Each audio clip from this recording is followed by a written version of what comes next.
ladies, I've really been thinking about the inception of Here For Her. Because I just arrived, Mafigizolo, I actually want you guys to school me. Hendrine, I think you've been here the longest amongst all of us, so take me through how the concept of Here For Her was actually born. What sparked the idea, what happened within the business, and how did you actually bring it to life? I think what sparked the idea was the fact that there was a lot of women's sport that we were going to showcase on SuperSport during that year.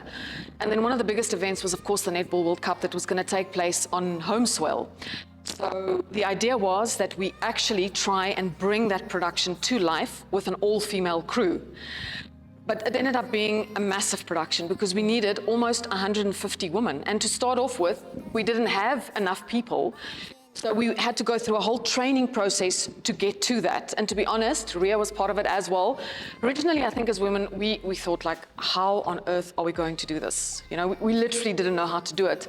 But as the process continued, we realized that we would be able to pull all of it off. And in the end, we did. And I think when we think back now, you know, it really puts us in a position where we just feel like no matter what comes our way as women in the sports industry, we can achieve. Amazing. Then, Ria, as the foot soldier on the ground, as the producer, how do you think comparatively that production fared to other productions? Do you think there was a little bit of skepticism from the business? Is it compared equally to the other productions you work on? And do you think that you delivered at the highest level that you could with an all-female crew versus another crew, or we shouldn't even be comparing? I think that in the beginning, there was a little bit of doubt from all ends to say that, and I think the doubt mainly came from the fact that it's a male-dominated industry. There's a few of us where we're going to get the 150 to begin with, and also really just all women taking care from the ground and make it all the way to the end. But then as we got closer to the Netball World Cup, and as we got to the Netball World Cup, there was a lot of support coming around. There's a lot of people now putting up their hands to assist us as well. So people then started believing. When we started believing, then people also started believing. So yeah.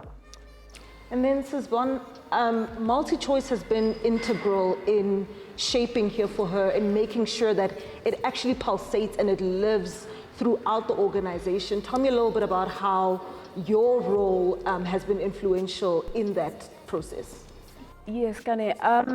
What definitely is my role is that I look after the CSI, strategy for multi-choice, wherein we are not only creating opportunities, but we are building, sustainable ecosystems that bring long-lasting impact for sport in the country.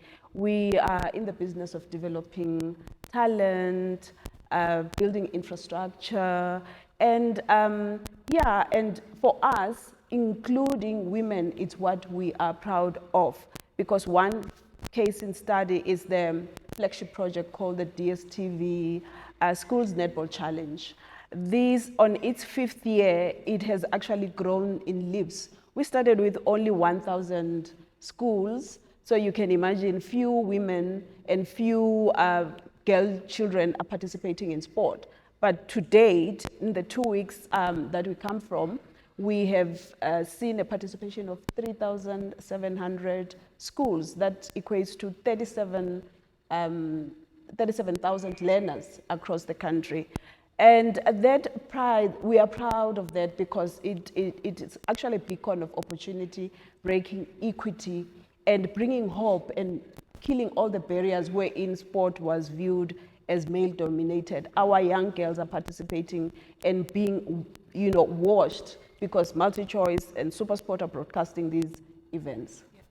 You actually said something so interesting, and it reminded me of a stat I saw that said no pro athlete women were in the Forbes 2024 Forbes list 100 of the top athletes. So they're not top earners, and only 16% of women are pro athletes, and then the rest is like men. So you can see that there isn't any motivation for young girls to continue playing sport and see it as a career. And I think for me as a marketer, it makes it that much more important for the visibility of women that are in sport.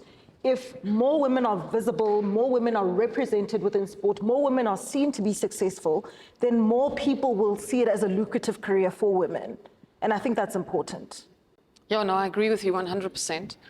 I think it is really important as a broadcaster that we make sure that we actually showcase women's sport.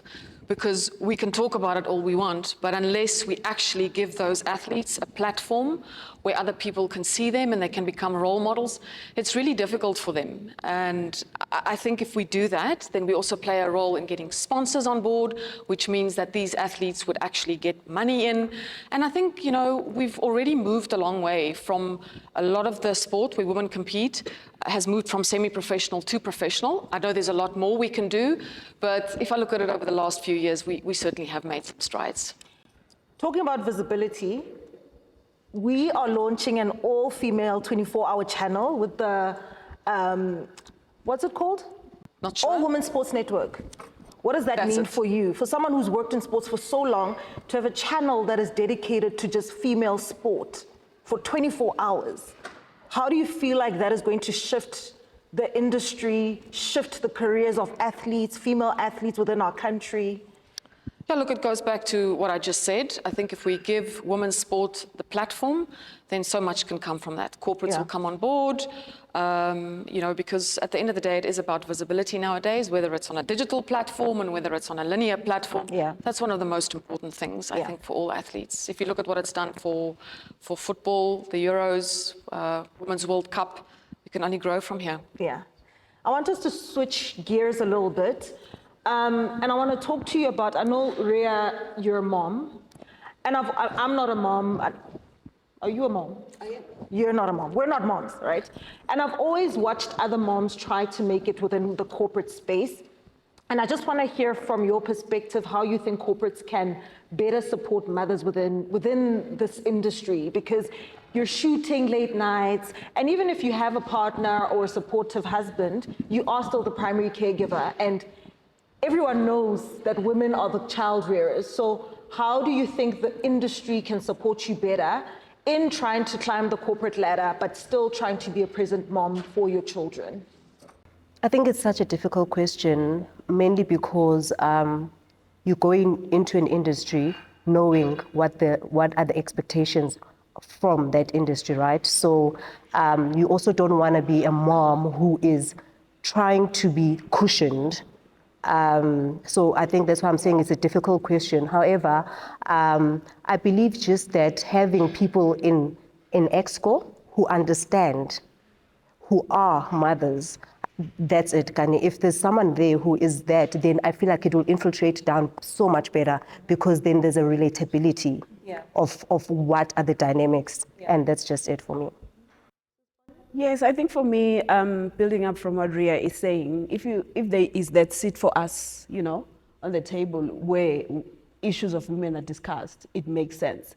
But I just want to zone in and answer your question around, as a mom, you know that we've got the Let's Play initiative, which encourages both parents and the children to be active. The same allows the learners to be active in the different schools all around the country. You will note some of our rural schools have no physical activity, and the Let's Play is actually doing that, making sure that our learners are active. So as a parent, on initiatives like Let's Play or Let's Fun Runs, etc., and also watching some of the activities on TV, it allows them to be active together with their children. That aside, mothers and parents must really find the balance, but I'm trying to zone into the fact that Let's Play is actually doing the things. It has actually built, you know, 16 sports fields around the country, and we have actually brought the sporting codes in those, you know, sports fields that we have built to ensure that all learners and rural schools participate in physical education, just for them to keep active. So we are, you know, moving the message and the agenda of healthy lifestyles as Let's Play. Okay. And I think because I'm not a mom, I think some of the challenges I experience as a woman in corporate, I heard that globally some people are considering like menstrual cycle leave. And I'm like, that would be very exciting. Like, I need a break. Is that something you guys support? Or you just like, the men are just gonna think we are weak? Or, you know, like there's small things that I think like men will compare themselves to us about, but we're also different people. Like our bodies work differently, but they almost feel like we're not as strong as them to be in the same space. So it can work for us, but also against us. I don't know. You know, it's interesting you mentioned that. I am very aware of that, you know, in just working with women on an everyday basis. I actually remember when Ria just came into remember when we were doing the training for the Netball World Cup? I think you'd just given birth, right? And then I said to Ria, I know you want to be a part of this, right? But you've got a small one at home. Bring your little one with. And I think for most of the build up to the Netball World Cup, there were instances where, you know, she had to be able to bring her little one along. And I think it does help if somebody understands that. And just going back to the whole menstrual cycle thing, the other day, somebody at work phoned and they were like, oh, this is not going right. And, you know, this and that and whatever. And then I stood back and I thought to myself, maybe I should just ask her where she is within her menstrual cycle. And she said, actually, you're right. My period is about to begin in 2 days' time. And I thought to myself, I said to her, well, maybe, you know, maybe you're a bit too sensitive. Let's rethink this. You know, and it's not something you can discuss with everybody, but it is very much a reality. I think for me, more developed countries are taking that. That's where they're vying towards, to allow their women employees to leave when it's the time of the month. And I believe as South Africa, we're developing, and we've got, you know, our progressive presidents that, look, they can surprise us and introduce that, because we are catching up with what's happening in the world. Why not? It should be brought to us. And more so, you know, women are people that multitask.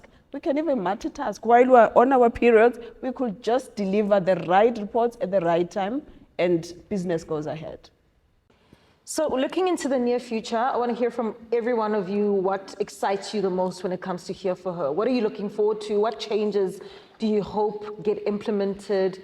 And even if it's not changes, but what do you think is currently working that you want us to continue doing? Let's start with you, Ria. I'm just excited that there's a lot of intentionality about Here for Her. You know, there's more focus to it. So that's what really excites me, because then it means that opportunities will just will open. Also, I think earlier on we mentioned about how young girls who are not in the industry, just by virtue of having the 24-hour channel or by virtue of having Here for Her, then they feel like, okay, there's good exposure, we can actually do that, people who didn't know about it. So that really excites me.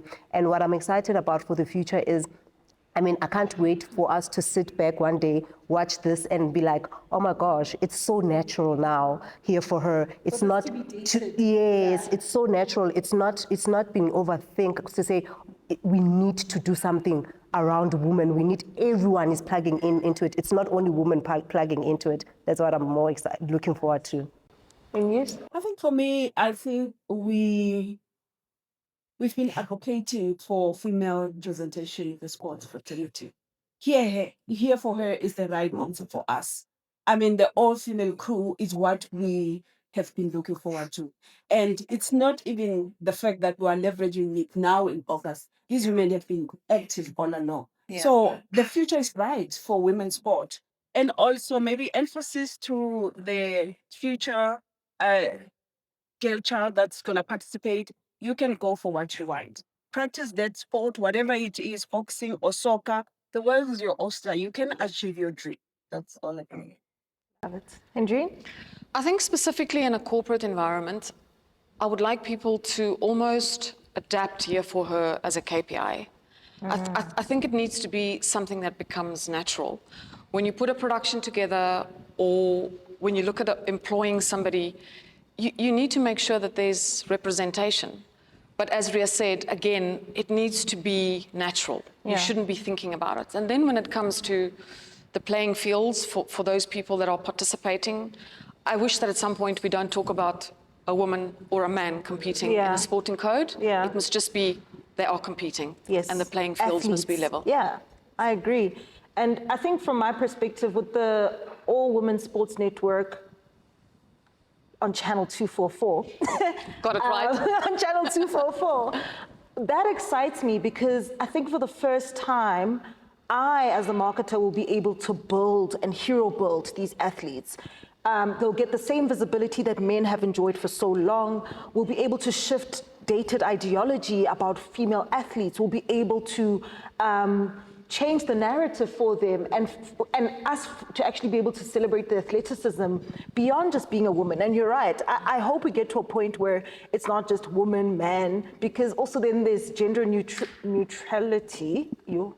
There's that in the middle as well, and it makes the conversation so awkward. This person is an athlete, they're talented, they're good at what they do, and that's all that should matter. And I think the female issues sometimes overshadow the actual conversation.